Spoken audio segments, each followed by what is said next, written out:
Hai, Assalamualaikum, salam sejahtera. Selamat datang ke channel Cikgu Noah.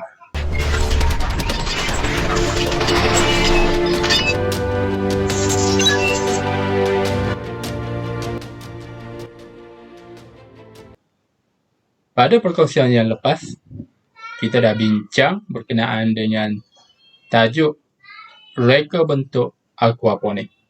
Okey, untuk RBT tingkatan 2 lah.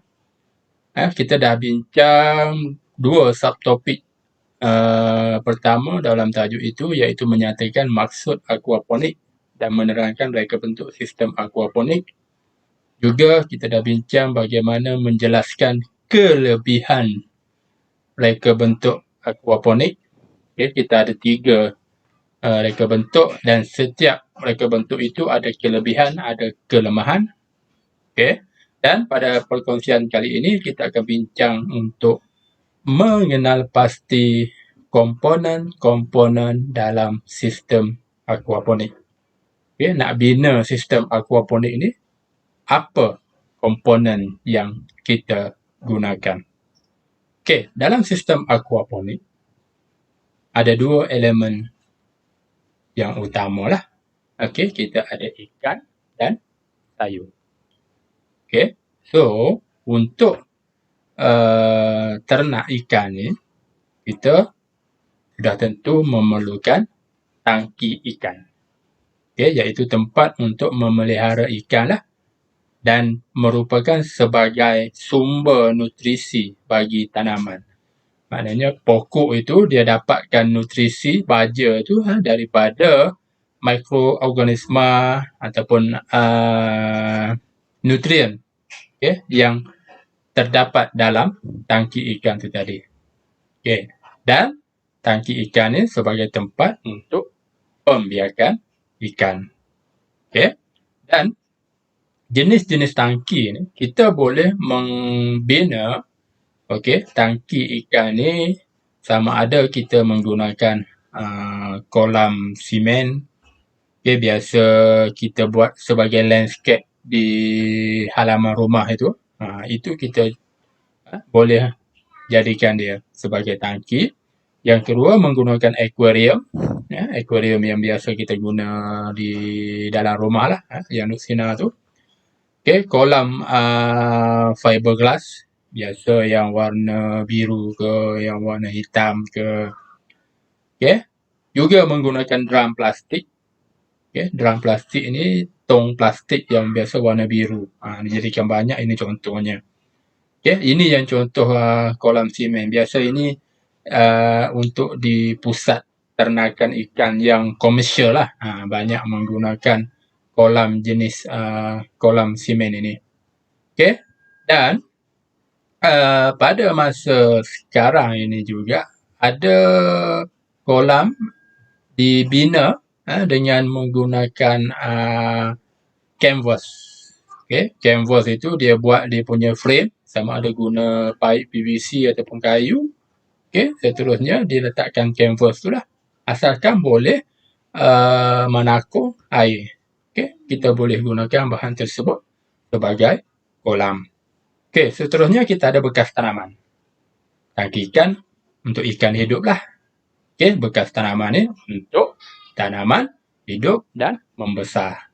Okay. Iaitu tempat untuk menanam tanaman ataupun biasa kita sebut dalam istilah aquaponik ini iaitu grow bag. Okay.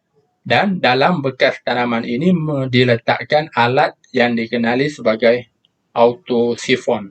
Ini untuk teknik sifon lah. Okay. Dan ada pelbagai jenis sifon yang digunakan. Contohnya loceng sifon, U-sifon, sifon terapung. Ini untuk sifon lah. Dan bekas tanaman ini kita boleh menggunakan pelbagai bahan juga. Ini kalau kita tengok contoh di sini menggunakan pipe UPVC yang warna putih tu. Okay. Sama ada kita boleh menggunakan yang berbentuk bulat ataupun bentuk rectangle, bentuk segi empat tepat. Okay. Di pasaran sekarang pun banyak dijual lah. Okay. terutamanya yang berbentuk yang segi empat itu. Okey, boleh didatangkan dalam pelbagai saiz. Okay, dekat Shopee pun ada yang dah dijual, yang dah siap tebuk. Okey, bekas tanaman ini kalau guna pipe UPVC ni, okey, akan ditebuk. Di atas ni kalau kamu tengok gambar ini, okey, dia akan tebuk lubang ini mengikut saiz pot, okey, yang kita akan gunakan. Okay, kita juga menggunakan ini contoh apa ni, pasu tanaman yang biasa kita gunalah, ataupun yang ini kita menggunakan rain gutter. Okay. Biasanya dipasang di hujung bumbung itu untuk menakung air hujan keluar mengikut saluran yang telah ditetapkan. Okay. Ini menggunakan rain gutter. Nanti akan diletakkan pasu di dalam rain gutter ini. Okay. Untuk pengaliran air lah, menggunakan rain gutter ini. Okay. Kemudian kita juga menggunakan media tanaman. Bagaimana untuk pokok itu hidup dan membesar. Okey, nak berakar dia, nak bergantung lah, kita menggunakan media. Okey, diguna sebagai pemegang. Okey, pemegang tanaman agar dapat tumbuh. Okey, kalau biasa kita guna tanah, tanah itulah yang menyokong tumbuhan itu untuk membesar, untuk tumbuh. Tapi dalam aquaponik ini kita tidak menggunakan tanah, tapi kita menggunakan media yang lain. Dan media tanaman ini harus mempunyai ruang udara, okay, dan daya tahan supaya tanaman lebih subur.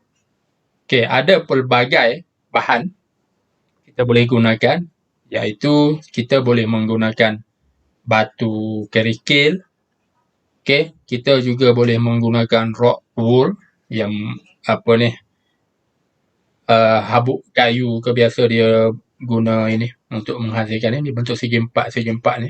Okay, dia macam span yang keras. Okay, perlat ataupun yang familiar digunakan untuk aquaponik, hydroton ni lah. Okay, hydroton ini yang bulat-bulat. Dia macam saiznya lebih kurang macam batu lah, macam guli. Itu hydroton.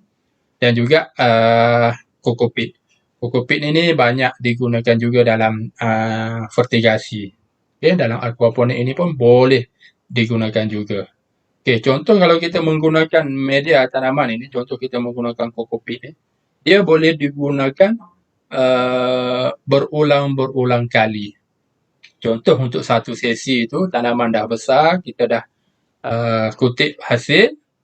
Okay, kokopit yang asal tu kita boleh guna lagi sampailah ia rosak, ia hancur lah. So lebih menjimatkan juga. Okay. Kemudian perlu ada sistem perpaipan. Macam mana untuk pengaliran air daripada tangki ikan ke tumbuhan, daripada tumbuhan ke dalam bekas tangki ikan semula, kita menggunakan sistem perpaipan. Okay, contoh pipe yang biasa digunakan ialah pipe PVC, okay, pipe UPVC dan juga pipe poly, dan menggunakan penyambungan pipe. Okay, kita menggunakan pipe fitting lah, mengikut keperluan bagaimana sambungan yang kita buat. Okay, ini contoh pipe PVC yang warna kelabu ini. Okay. Kemudian ini yang warna hitam, ini pipe poly.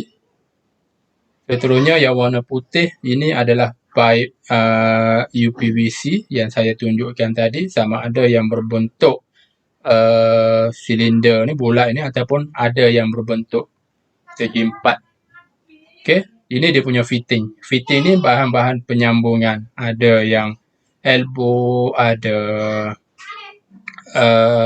T, ada pengecil, ada gasket. Okay. Dan fitting ini pun bergantung kepada jenis pipe yang kita gunakan. Okay. Ini contoh yang pipe poly. Okay. Yang warna kelabu ini fitting untuk pipe PVC. Yang warna putih ini untuk pipe UPVC. Okay. Setiap jenis pipe dia ada dia punya fittingnya yang tersendiri lah. Kalau kita menggunakan teknik rough, kita tidak menggunakan pump air ini, kita hanya menggunakan pump oksigen. Dan pump ini bergantung mengikut saiz tangki ataupun bekas tanaman yang digunakan. Contoh kalau kita menggunakan kolam yang besar, kita memerlukan pump yang lebih berkuasa tinggi. Oke, dia punya watt yang lebih besar lah.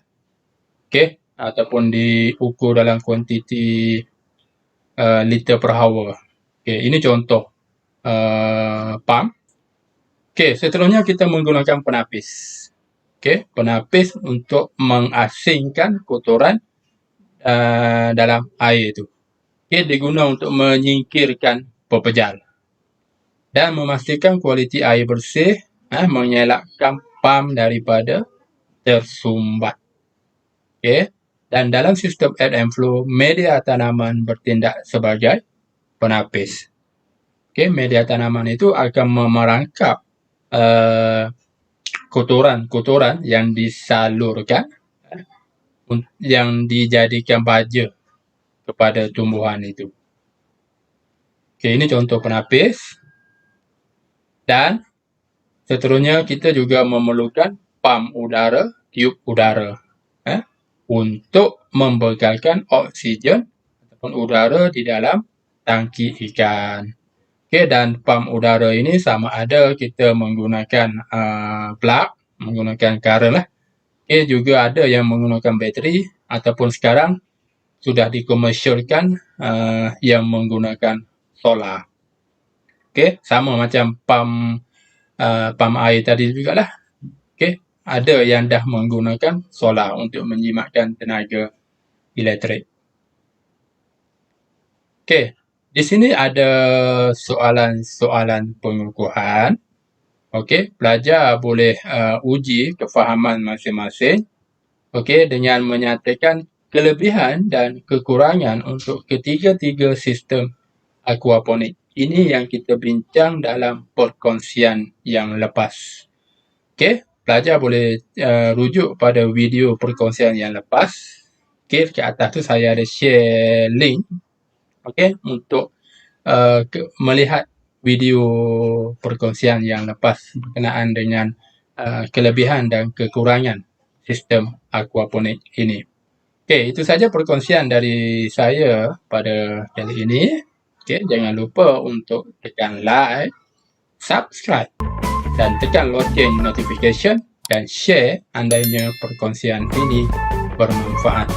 Sekian, terima kasih.